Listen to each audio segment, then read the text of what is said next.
सास बहू की ये कहानी पढ़कर आपकी आंखें सजल हो उठेगी। कुछ रिश्ते बहुत मीठे होते हैं, बस बातें कड़वी होती हैं। बहू कहाँ मर गई? अंदर से आवाज, जिंदा हूँ माँ जी। तो फिर मेरी चाय क्यों अभी तक नहीं आई? कब से पूजा करके बैठी हूँ, ला रही हूँ माँ जी। बहू चाय के साथ भजिया भी ले आई। सास ने कहा, तेल का खिलाकर क्या मरोगी? बहू ने कहा, ठीक है माँ जी, ले जाती हूँ। सास ने कहा, रहने दे, अब बना दिया है तो खा लेती हूँ। सास ने भजिया उठाए और कहा, कितनी गंदी भजिया बनाई है तुमने। बहू, माँ जी मुझे कपड़े धोने हैं, मैं जाती हूँ। बहू दरवाजे के पास छिपकर खड़ी हो गई। सास भजिया पर टूट पड़ी और पूरी भजिया खत्म कर दी। बहू मुस्कुराए और काम पर लग गई। दोपहर के खाने का वक्त हुआ। सास ने फिर आवाज लगाई, कुछ खाने को मिलेगा? बहू ने आवाज नहीं दी। सास फिर चिल्लाई, भूखे मारोगी क्या? बहू आई सामने, खिचड़ी रख दी। सास गुस्से से, ये क्या है? मुझे इसे नहीं खाना, इसे ले जाओ। बहू ने कहा, आपको डॉक्टर ने दिन में खिचड़ी खाने को कहा है, खाना तो पड़ेगा ही। सास मुंह बनाते हुए, हाँ तू मेरी माँ बन जा। बहू फिर मुस्कुराई और चली गई। आज इनके घर पूजा थी। बहू सुबह 4 बजे से उठ गई। पहले स्नान किया, फिर फूल लाए, माला बनाई, रसोई साफ की, पकवान और भोज बनाया। सुबह के 10 बज गए। अब सास भी उठ चुकी थी। बहू अब पंडित जी के साथ भगवान के वस्त्र तैयार कर रही थी। आज ऑफिस की छुट्टी भी थी और उनके पति भी घर पर थे। पूजा शुरू हुई। सास चिल्लाती, बहू ये नहीं है, वो नहीं है। बहू दौड़ी दौड़ी आती और सब करती। अब दोपहर के 3 बज गए थे। आरती की तैयारी चल रही थी। पंडित जी ने सबको आरती के लिए बुलाया और सबके हाथों में थाली दी। जैसे ही बहू ने थाली पकड़ी, थाली हाथों से गिर पड़ी। शायद भोज बनाते हुए बहू के हाथों में तेल लगा था, जिसे वो पोंछना भूल गई थी। सारे लोग तरह तरह की बातें करने लगे। कैसी बहू है, कुछ नहीं आता, एक काम भी ठीक से नहीं कर सकती, ना जाने कैसी बहू उठा लाए। एक आरती की थाली भी संभाल नहीं सकी और उसके पति भी गुस्सा हो गए, पर सास चुप रही, कुछ नहीं कहा, बस यही बोल के छोड़ दिया, सीख रही है, सब सीख जाएगी धीरे धीरे। अब सबको खाना परोसा जाने लगा। बहू दौड़ दौड़ के खाना देती, फिर पानी लाती। करीब 70-80 लोग हो गए थे। इधर 2 नौकर और बहू अकेली, फिर भी वहाँ सारा काम बहुत ही अच्छे तरीके से करती। अब उसकी सास और कुछ आस पड़ोस के लोग खाने पर बैठे। बहू ने खाना परोसना शुरू किया। सबको खाना दे दिया गया। जैसे ही पहला निवाला सास ने खाया, तुमने नमक ठीक नहीं डाला क्या? एक काम ठीक से नहीं करती, पता नहीं मेरे बाद कैसे ये घर संभालेगी। आस पड़ोस वालों को तो जानते ही हो ना साहब, वो बस बहाना ढूंढते हैं नुक्स निकालने का। फिर वो सब शुरू हो गए, ऐसा खाना है, ऐसी बहू है, ये वो वगैरह वगैरह। दिन का खाना हो चुका था। अब बहू बर्तन साफ करने नौकरों के साथ लग गई। रात में जगराता का कार्यक्रम रखा गया था। बहू ने भी 1-2 गीत गाने के लिए स्टेज पर चढ़ी। सास जोर से चिल्लाई, मेरी नाक मत कटा देना, गाना नहीं आता तो मत गा, वापस आ जा। बहू मुस्कुराए और गाने लगी।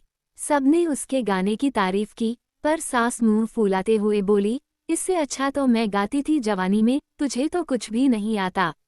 बहू मुस्कुराए और चली गई। अब रात का खाना खिलाया जा रहा था।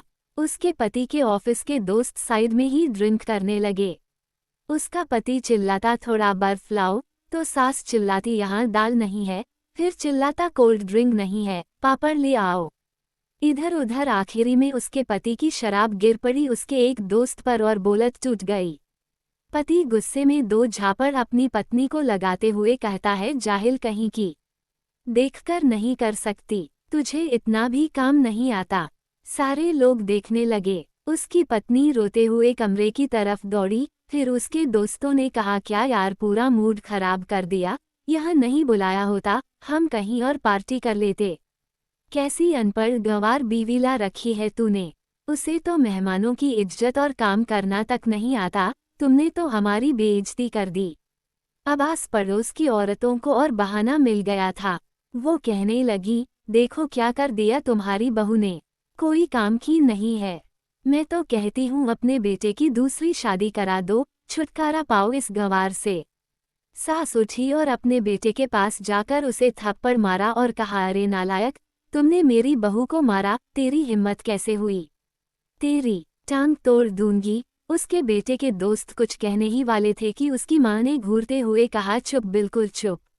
यहाँ दारू पीने आए हो, जबकि पता है आज पूजा है और तुम्हें पार्टी करनी है। कैसे संस्कार दिए हैं तुम्हारे माता पिता ने?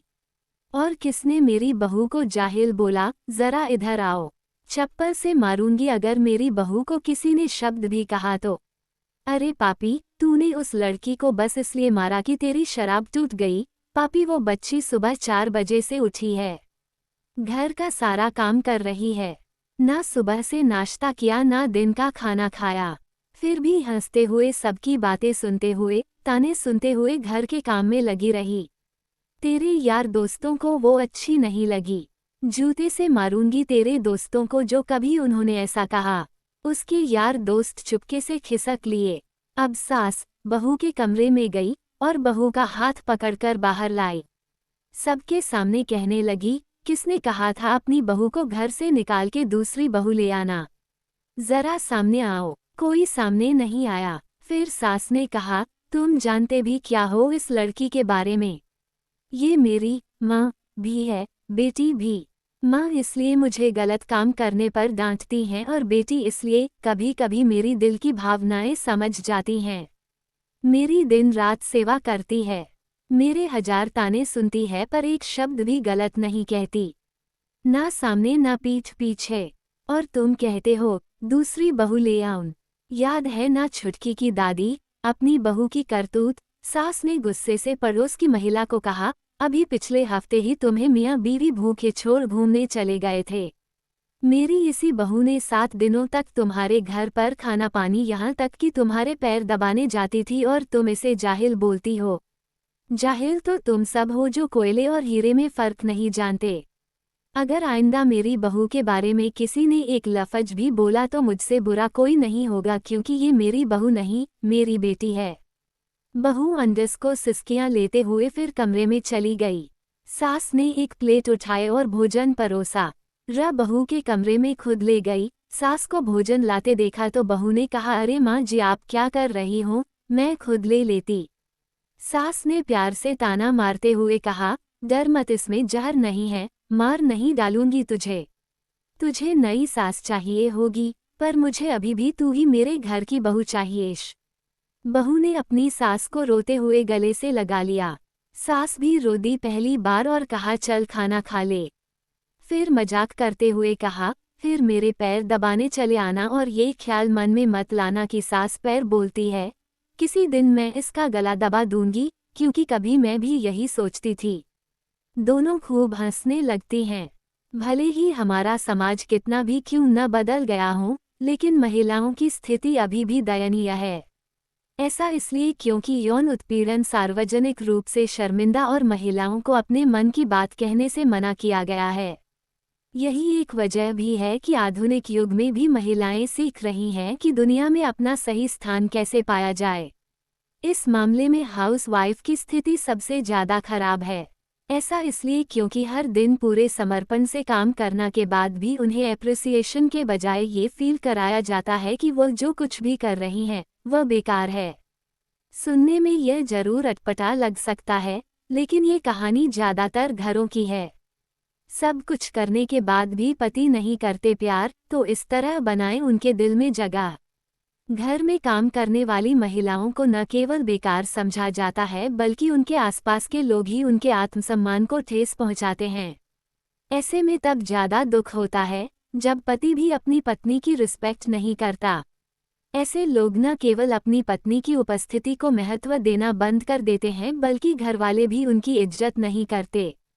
हालांकि ऐसी सिचुएशन में चुप्पी बनाए रखना बहुत ही गलत विचार है। खुद की स्थिति को दयनीय बनाने के बजाय आपको अपने में सशक्त होना बहुत जरूरी है, ताकि सामने वाले को भी आपकी अहमियत पता चल सके। सबसे पहले खुद की सोच बदलें। दूसरों को बदलने से पहले आपको सबसे पहले खुद की सोच बदलनी पड़ेगी। ऐसा इसलिए क्योंकि जब तक आप खुद अपनी रिस्पेक्ट नहीं करेगी तो सामने वाला आपको स्पेशल क्यों फील कराएगा।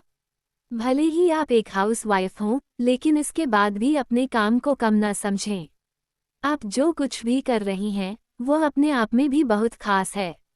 घर की जिम्मेदारी संभालना अपने आप में भी बहुत खास है, इसलिए खुद की स्थिति को दयनीय समझना बंद कर दें। मन की बात कहने से झिझके नहीं। अगर सब कुछ करने के बाद भी आपके पति आपको इज्जत नहीं देते हैं तो उनसे अपने मन की बात कहने से झिझके नहीं। उन्हें बताएं कि आपको कैसा लगता है जब वो इस तरह से बर्ताव करते हैं। उन्हें इस बात का एहसास दिलाएं कि आप कितनी चीज़ों को मैनेज करती हैं।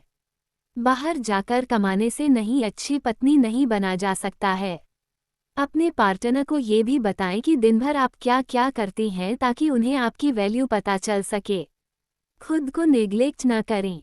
बहुत बार देखा गया कि घर की जिम्मेदारियां संभालते हुए महिलाएं खुद पर ध्यान देना बंद कर देती हैं, जो कि बहुत ही गलत है। भले ही आप सारा दिन घर में रहती हों, लेकिन एक पति हमेशा अपनी पत्नी को दूसरी महिलाओं से अधिक सुंदर और प्यारी देखना चाहता है। घर के कामों से थोड़ा खुद को फ्री रखकर अपने पर ध्यान दें। अच्छी सेहत के लिए न केवल एक्सरसाइज करें बल्कि कुछ नया भी सीखें। अपने आराम का ख्याल रखें। इस बात में कोई दो राय नहीं कि ऑफिस जाने वाली महिलाओं को हफ्ते में एक सेट छुट्टी मिल जाती है, लेकिन घर में काम कर रही महिलाओं के साथ ऐसा नहीं है। इसलिए हफ्ते का एक दिन अपने लिए भी निकालें। इस एक दिन में न केवल भरपूर आराम करें बल्कि पति के साथ कहीं बाहर घूमने की योजना भी बनाएं।